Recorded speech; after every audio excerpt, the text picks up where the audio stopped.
कुछ जानवर पानी पीने आते हैं तो देखते हैं कि पानी बिल्कुल सूख चुका था। ये देखकर सभी जानवर हैरान हो जाते हैं और तभी बगीरा के पास जाते हैं और उसे बताते हैं कि पानी के गड्ढे बिल्कुल सूख चुके हैं।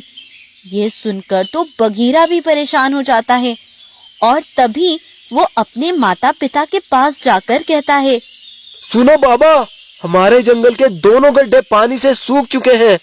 उनमें अब कितना भी पानी नहीं रहा।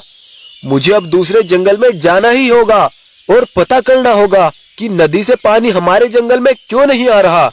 अब तुम मुझे नहीं रोक सकते, मुझे जाकर पता करना ही होगा।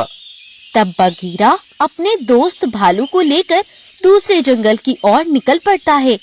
उधर शेर और शेरनी बगीरा के दूसरे जंगल में जाने से बड़े परेशान थे।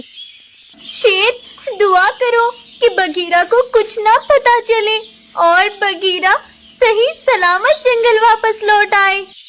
उधर बगीरा दूसरे जंगल में पहुंच जाता है। अरे वाह भालू, ये जंगल तो बड़ा ही सुंदर है। बगीरा, यहाँ थोड़ा ध्यान से रहना। मैंने सुना है यहाँ का राजा बड़ा खतरनाक है और अब मुझे बहुत भूख लगी है।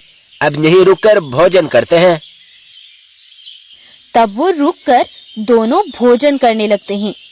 दूर खड़ी एक गाय बगीरा को देख रही थी। तभी बगीरा की नजर भी उस गाय पर पड़ती है। तब बगीरा भालू से कहता है, अरे भालू, वो गाय मुझे क्यों देख रही है? तुम मजे से अपना भोजन करो, उसे मत देखो। अब भोजन करने के बाद हमें पता करना होगा कि वो नदी कहाँ पर है और हमारे जंगल में पानी क्यों नहीं जा रहा। तो ये बात इस गाय से ही पूछ लेते हैं। चलो आ जाओ। तब वो दोनों गाय के पास जाकर बोलते हैं, गाय, हम पास के जंगल से आए हैं। हमें पता करना था कि इस जंगल में वो नदी कहाँ पर है, क्योंकि हमारे जंगल में उस नदी से पानी जाना बंद हो गया।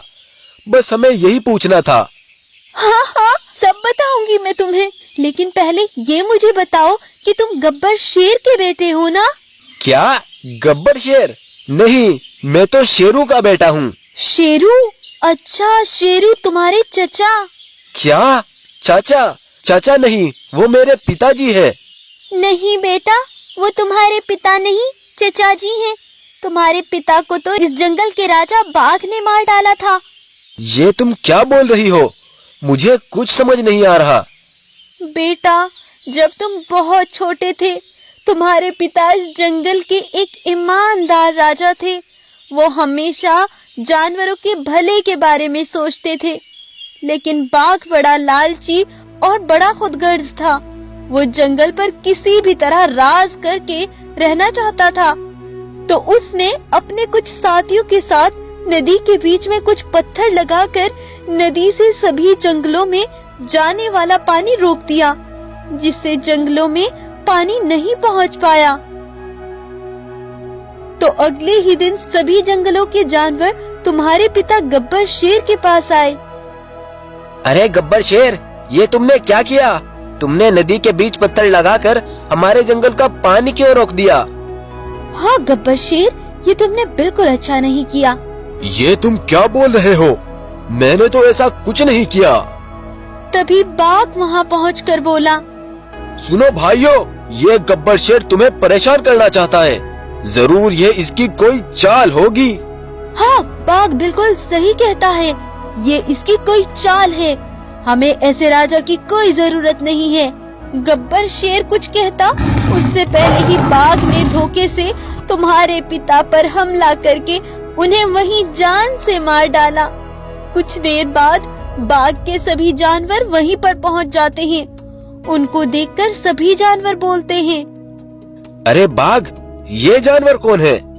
ये सब मेरे ही साथी हैं। तुम्हें इनसे डरने की कोई जरूरत नहीं है। तो बाघ भाई, तुम इनसे बोलकर वो नदी से पत्थर हटवा दो। उसकी कोई जरूरत नहीं है।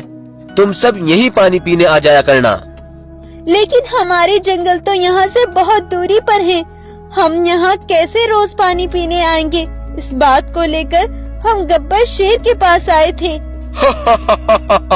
ये तो सब मेरी ही एक चाल थी। उस नदी पर मैंने ही वो पत्थर लगवाए थे। अब शेर तो मर गया। तो अब इस जंगल पर मैं राज करूंगा। और अगर तुम्हें पानी पीना है तो यहीं आकर पीना होगा, नहीं तो मेरी तरफ से प्यासे मरो। ये सुनकर सभी जानवर बड़े हैरान हो गए थे। तो ये तुम्हारी एक चाल थी, तुम्हारी वजह से गब्बर शेर भी मारे गए। तुमने ये बिल्कुल अच्छा नहीं किया बाघ। तब सभी जानवर अपने अपने जंगल वापस लौट गए और तुम्हारे चचा शेरू तुम्हें अपने साथ लेकर दूसरे जंगल चले गए। सभी जानवरों के चले जाने के बाद बाघ ने जंगल में रुक जाने वाले जानवरों से ऐसा कहा, सुनो सभी जानवरों, मैं तुम्हें कोई नुकसान नहीं पहुंचाऊंगा, लेकिन दूसरे जंगल से पानी पीने जो भी नदी पर आएगा मैं उसे अपना शिकार बना लूंगा। इस तरह से जो दूसरे जंगल का जानवर पानी पीने आता तो बाघ उसे अपना शिकार बना लिया करता था। कुछ दिन ऐसा ही चलता रहा। कुछ दिन बाद तुम्हारे चचा ने चुपके से अपनी नदी की ओर कुछ पानी खोल दिया, जिससे तुम्हारे जंगल के कुछ गड्ढों में पानी चला जाता था। लेकिन अब बाघ ने वो भी बंद करवा दिया है। बगीरा, तुम्हारे पिता बिल्कुल तुम्हारे जैसे ही थे, इसीलिए मैंने तुम्हें पहचान लिया था। अच्छा, तो इसी राज की वजह से मेरे चचा और चची मुझे यहाँ आने से रोकते थे। अब मुझे ही उस धोखेबाज बाघ का अंत करना होगा, तभी सभी जानवर सुख से रह सकते हैं। तब गाय बाघ से छुपकर बगीरा को लेकर जंगल में रहने वाले जानवरों के पास ले जाती है और उन्हें बताती है, सुनो भाइयों, ये हमारे पहले गब्बर शेर का बेटा बगीरा है। अरे हाँ, ये क्या बोल ये रहे तो हैं? बिल्कुल अपने सच पिता में पर ये हमारे गया है। गब्बर शेर के बेटे ये हैं। क्या बोल रहे हैं? सच में ये हमारे अरे, गब्बर ये शेर गाय का क्या बेटा बोल है। रही है? सुनो दोस्तों, उस बाघ से आसपास के जंगल के सारे जानवर परेशान हैं। उस धोखेबाज ने मेरे पिताजी को भी मार डाला था और अब उस नदी पर जो भी पानी पीने आता है वो बाघ उसे मार डालता है। इसीलिए अब हमें उसका अंत ही करना होगा। क्या तुम मेरा साथ दोगे? तब सारे जानवर बगीरा की बात पर राजी हो जाते हैं और उसका साथ देते हैं। तब बगीरा जानवरों को अपने साथ उस बाघ के पास ले जाता है। यह सब देखकर बाघ और उसके सिपाही हैरान रह जाते हैं। बाघ बोलता है, अरे, तुम सब यहाँ क्यों आए हो? और ये सफेद शेर कौन है? मैं गब्बर शेर का बेटा बगीरा। आज मैं तुम्हारा अंत करने आया हूँ और ये जानवर भी तुम्हारा मातम मनाएंगे। तब सभी जानवर उसके सिपाहियों को मार डालते हैं और बगीरा भी गुस्से से बाघ को नोच नोच कर मार डालता है। और इस तरह बगीरा अपने पिता का भी बदला ले लेता है और पानी की समस्या भी खत्म हो जाती है। और इस तरह से बगीरा सारे जानवरों की समस्या का हल निकाल देता है और वहाँ का राजा बनकर सभी जानवरों की और अपने पिता की रक्षा करता है।